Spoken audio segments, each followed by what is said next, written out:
Hello friends, આજે આપણે બનાવીશું સુરતી ઊંધિયું।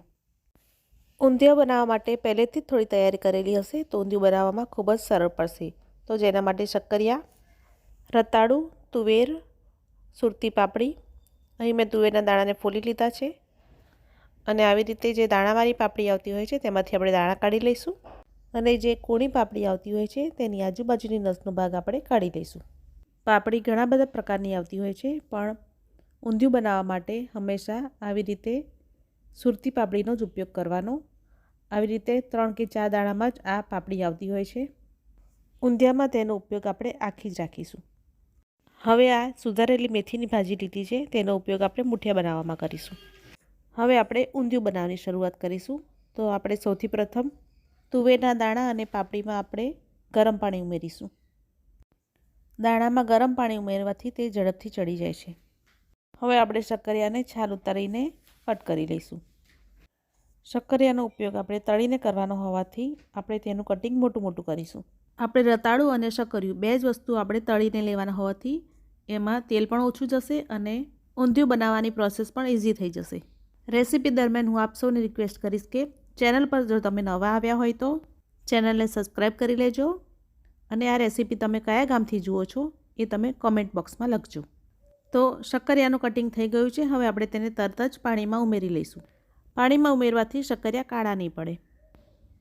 હવે આ ઊંધિયામાં ઉમેરવા માટે નાની નાની બટાકીનો ઉપયોગ કરીશું, જેને આપણે છાલ ઉતારીને ભરેલી બટાકી કરવા માટે આવી રીતે વચ્ચેથી કટ આપી દઈશું। ઊંધિયામાં ભરેલી બટાકીનો ખૂબ જ સરસ ટેસ્ટ આવે છે। સેમ રીતે બટાકીને પણ આપણે પાણીમાં લઈ લઈશું, જેથી બટાકી કાળી ના પડે। હવે આ સુરતી રીંગણ લીધા છે, જે આવી રીતે ગ્રીન કલરમાં આવતા હોય છે અને સુરતી ઊંધિયામાં હંમેશા આ પ્રકારના રીંગણનો યુઝ થતો હોય છે। તો રીંગણનો આપણે ડીટીયાનો ભાગ કાઢી લીધો છે અને આપણે ભરેલા રીંગણ કરવાના હોવાથી વચ્ચેથી તેને ચીર આપી દીધી છે। કાળા ના પડે એટલા માટે આપણે તેને પાણીમાં લઈ લઈશું। હવે આ અડધું રતાળું લીધું છે, તેને આપણે છાલ ઉતારીને મોટું મોટું કટિંગ કરી લઈશું। ઊંધિયામાં પાપડી અને તુવેરનું પ્રમાણ સરખું લેવાનું। બાકીની બધી સામગ્રી તમે તમારા ટેસ્ટ મુજબ વધારે કે ઓછી કરી શકો છો। રતાળુનું કટિંગ થઈ જાય એટલે આપણે તેને સાઈડ પર લઈ લઈશું। રતાળુને ક્યારે પાણીમાં નહીં લેવાનું, કારણ કે રતાળું ઓલરેડી ચીકણું આવતું હોય છે। હવે મુઠિયા બનાવવા માટે 100 ગ્રામ જેટલી મેથીની ભાજી લીધી છે અને 50 ગ્રામ કોથમીર લીધી છે। 1 વાડકી ઘઉંનો ઝીણો લોટ, સાથે 1 વાડકી બેસન લઈશું અને અડધી વાડકી સોજી લઈશું। 1 ચમચી આદુ મરચાં લસણની પેસ્ટ, હળદર, લાલ મરચું પાવડર, ધાણા જીરું, અજમો, તલ, ગરમ મસાલો, ખાંડનું પ્રમાણ આપણે ચડિયાતું લઈશું, સ્વાદ પ્રમાણે મીઠું, મોણ માટે તેલ ઉમેરીશું, 2 ચમચી જેટલું તેલ ઉમેરીશું, ચપટી ખાવાનો સોડા ઉમેરીશું। તેની ઉપર જ આપણે અડધા લીંબુનો રસ ઉમેરીશું। આ મુઠિયાને તમે નાસ્તામાં પણ લઈ શકો છો અને આ પ્રમાણે જો બનાવશો તો અઠવાડિયા સુધી તમારા મુઠિયા નહીં બગડે। તો બધું સરસ રીતે મિક્સ કરી લઈશું અને આપણે એકદમ થોડું થોડું પાણી ઉમેરીને લોટ બાંધીશું। પાણી આપણે બહુ જ સાચવીને ઉમેરીશું। મુઠિયાનો લોટ ઢીલો ના થઈ જાય તેનું આપણે ખાસ ધ્યાન રાખીશું। તો આ પ્રમાણે એનો લોટ બાંધીને તૈયાર કર્યો છે। હવે આપણે તેમાં 1 ચમચી જેટલું તેલ ઉમેરીશું અને લોટને કેળવી લઈશું।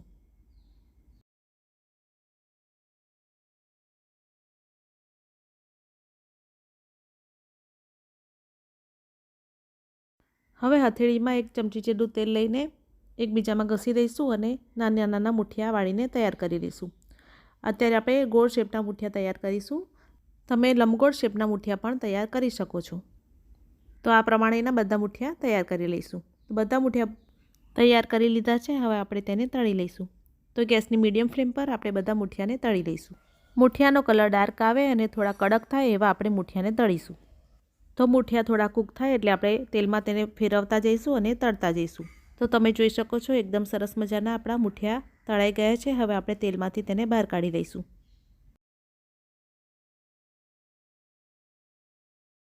તો એકદમ સરસ મજાના ટેસ્ટી એવા મુઠિયા બનીને તૈયાર છે। તો બહારથી એકદમ સરસ મજાના ક્રિસ્પી અને અંદરથી એકદમ સરસ સોફ્ટ એવા મુઠિયા તૈયાર થયા છે। હવે એ જ તેલમાં આપણે રતાળુને તળી લઈશું। રતાળુને આપણે સ્લો ટુ મીડિયમ ફ્લેમ પર કૂક કરીશું, જેના કારણે તે અંદર સુધી સરસ મજાનું કૂક થઈ જાય। તો તેલમાં આપણે તેને ફેરવતા જઈશું અને તળતા જઈશું। તો તમે જોઈ શકો છો રતાળુનો કલર ચેન્જ થઈ ગયો છે અને સરસ મજાનું કડક તળાઈ ગયું છે। હવે આપણે તેને તેલમાંથી બહાર કાઢી લઈશું।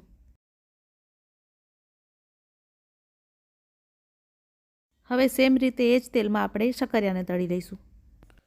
તો શક્કરિયા સરસ કડક થાય એવી રીતે આપણે શક્કરિયાને તળી લઈશું।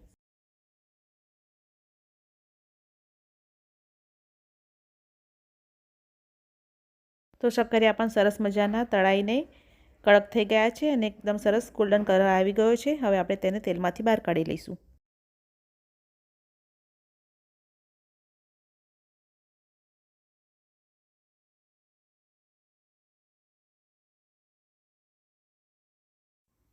તો શક્કરિયા, રતાળુ અને મૂઠિયા તળાઈને તૈયાર છે। હવે આપણે રીંગણ અને બટાકીમાં ભરવા માટેનો મસાલો તૈયાર કરીશું। તો જેના માટે ખૂબ જ ચડિયાતું લીલું લસણ લીધું છે, મીડિયમ તીખા એવા લીલા મરચાં લીધા છે। તમે તીખા મરચાં પણ લઈ શકો છો। તલ, સિંગદાણા,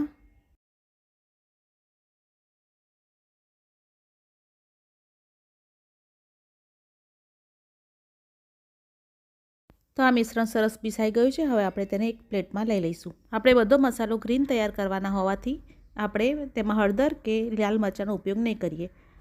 લીલું લસણ ઉમેરીશું। લીલું લસણ આપણે આગળ પેસ્ટમાં પણ ઉમેર્યું હતું, તેમ છતાં પણ આપણે લીલું લસણ ઉમેરીશું, એનો ટેસ્ટ ખૂબ જ સરસ આવશે। ચડિયાતી કોથમીર લઈશું અને લીલું નાળિયેર છીણીને લઈશું। ઊંધિયામાં લીલા નાળિયેરનો ટેસ્ટ ખૂબ જ સરસ આવશે। ચડિયાતી કોથમીર લઈશું, સ્વાદ પ્રમાણે મીઠું લઈશું, ચડિયાતું ધાણા જીરું લઈશું, ગરમ મસાલો પણ ચડિયાતો લઈશું। ઊંધિયામાં બધા ચડિયાતા મસાલા ખૂબ જ સરસ લાગે છે। 2 ચમચી જેટલો ચણાનો લોટ લઈશું, 1 લીંબુનો રસ ઉમેરીશું।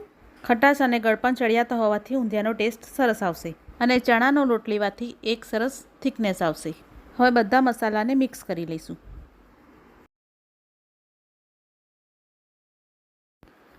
હવે મસાલામાં 2 ચમચી જેટલું તેલ ઉમેરીશું અને બધું સરસ મિક્સ કરી લઈશું।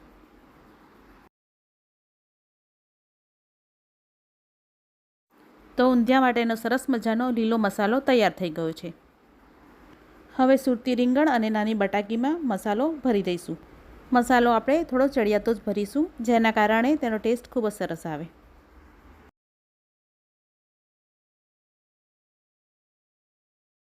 બધા રીંગણને મસાલાથી ભરી દીધા છે।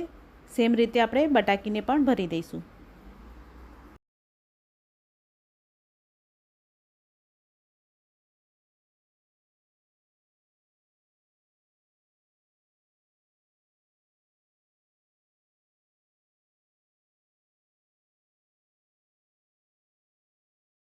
તો બટાકીને પણ ભરી દીધી છે। તો બટાકા અને રીંગણ ભરીને તૈયાર છે।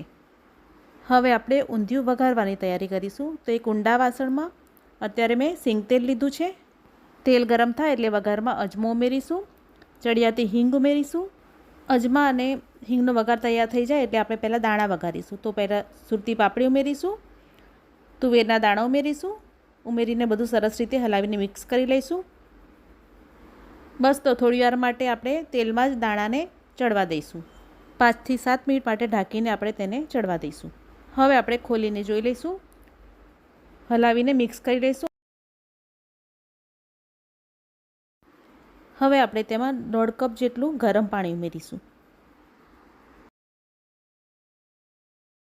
ગરમ પાણી ઉમેરીને હલાવીને આપણે ઢાંકીને તેને 5 મિનિટ માટે ચડવા દઈશું।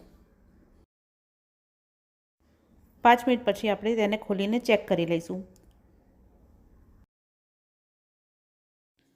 દાણાને આપણે હાથ વડે દબાવીને ચેક કરી લેવાનો। 50 થી 60% જેટલા દાણા કૂક થઈ જાય એટલે આપણે તેમાં ભરેલા રીંગણ અને ભરેલી બટાકી ગોઠવી દેવાની। તો પહેલાં આપણે વચ્ચે રીંગણને ગોઠવીશું અને રીંગણની આજુબાજુ આપણે બટાકીને ગોઠવીશું, કેમ કે રીંગણને ચડતા થોડો ટાઈમ લાગે છે। તો હવે ઢાંકણ ઢાંકીને આપણે તેને 5 થી 7 મિનિટ માટે કૂક કરીશું। હવે આપણે એક વખત બધું સરસ રીતે હલાવી લઈશું।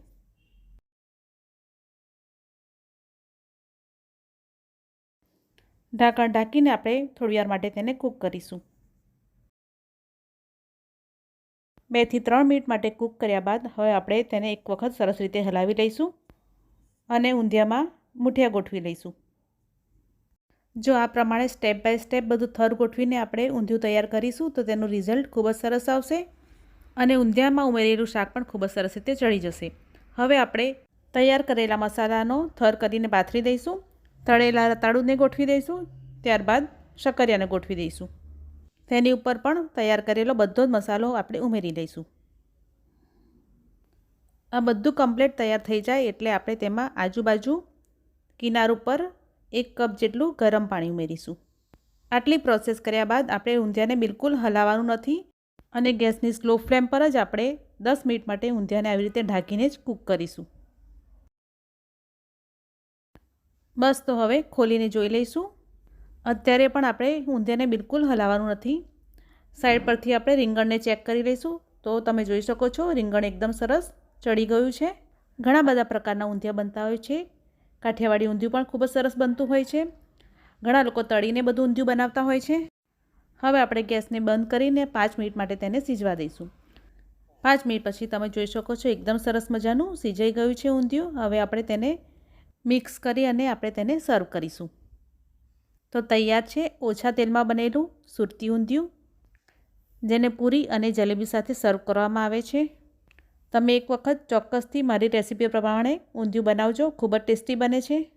મારી રેસીપી જો તમને થોડીક પણ ગમી હોય તો તેને લાઈક ચોક્કસથી કરજો. તમારી એક લાઈકથી અમારો ઉત્સાહ ખૂબ જ વધે છે અને નવી નવી રેસીપી બનાવવાનો અમને ખૂબ જ આનંદ આવે છે. વિડીયો જોવા માટે તમારો ખૂબ ખૂબ આભાર.